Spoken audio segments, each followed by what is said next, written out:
Hey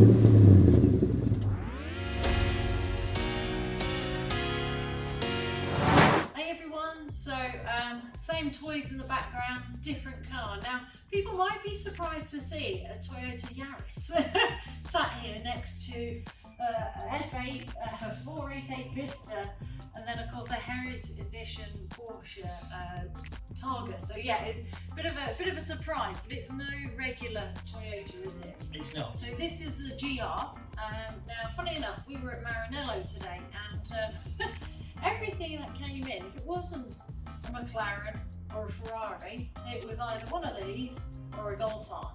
And so you can see it's kind of like the regular everyday driver's car for a driver.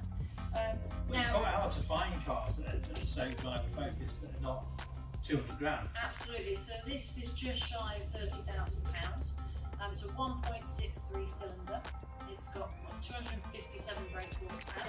So it's not lightning fast, but it's handling. So I don't know if you want to explain a little bit about how this concept came about. So essentially, if you go back into the history of rallying, or any kind of motorsport really, as a manufacturer you have to build a certain number of a model before you can race it or rally it. So quite often that would be like you had to make 1,000 units.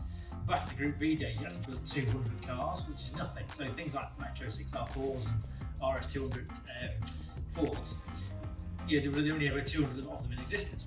The rules have changed a lot now because the FIA want to make it more, people can identify with the cars that are actually hurtling through forests flat out in the middle of the night. So you have to build 25,000 models of a car now. So what people like Volkswagen do is they get a Polo, because they make millions of them, and they convert it into a WRC car. Now there's going to be compromises with that because it's not designed for that job. Toyota thought, no, we're not doing that. So they set out with a pretty much a blank piece of paper and designed this as a WRC car first, and then built road ones. So they've got to sell 25,000 of these, which I think they've probably done by now.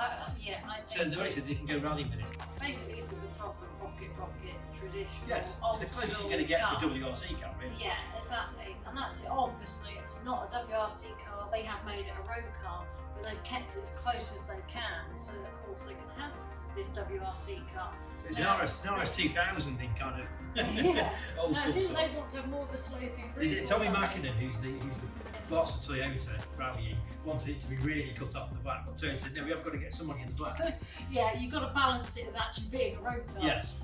But it's really appealed to a lot of people out there, that basically want something a bit more traditional, manual gearbox, real driver focus, but isn't crazy money. So of course you've got your things like the Mazda MX-5s, your Golf Rs, that kind of thing, and this sort of fits in there, really, that sort of bracket, doesn't it? But yeah, we've had a very short drive of it today. We're going to come back and do a full review, as I've explained on some of the other videos. We've been at Maranello pretty much all day, which has been fabulous. They revealed their new beautiful GTB.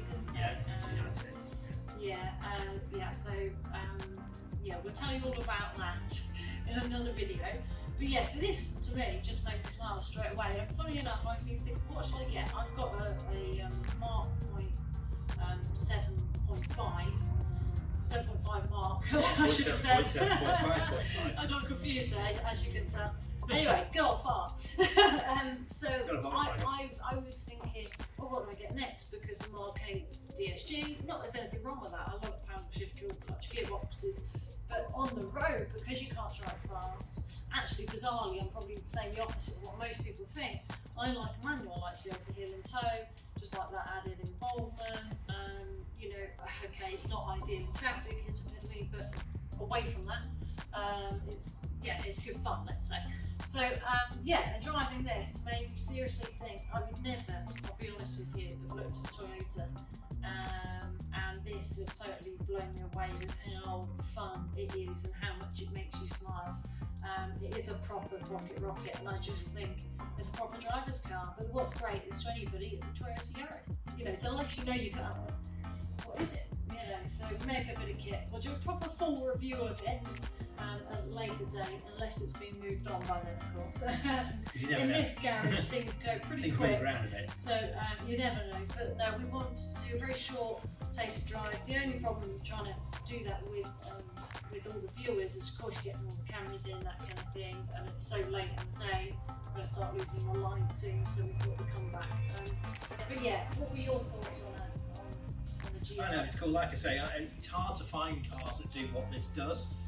So you've got a Civic Type R, probably is about the only one now, the way you get a real hot hatch that's manual and it's driver focused. Yeah. Everything else has gone away from that, really. Like, as Kat said, everything tends to be paddle shift now, which is great, and I understand why. Yeah. But if you want something that's a bit more of a driver's car, your choices are fairly limited. So it's amazing that we've got cars like this, which are absolutely, but not just this is the only option. It is a brilliant thing. Yeah. And the same with the Type R. Yeah, the difference for me is this is more discreet than a Type R. The Type R is a great driver's car, and personally for me, it is like, I don't mind something like this or this standing out, but I'm not so keen on that standing out. Let's say. What I love about this is, unless you know what you're looking at, to me it's a bit closer to a golf car.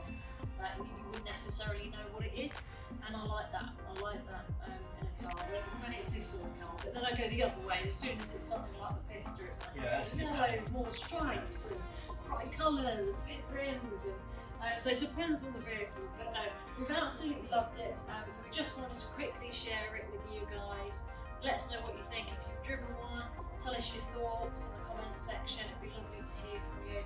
We've seen several Maranellos today, and it's been quite funny really how many have been about. So I think they've definitely made their mark and sold their 25,000, don't you? I would imagine so by now. Yeah. So anyway, guys, we will catch you later. Bye. Bye.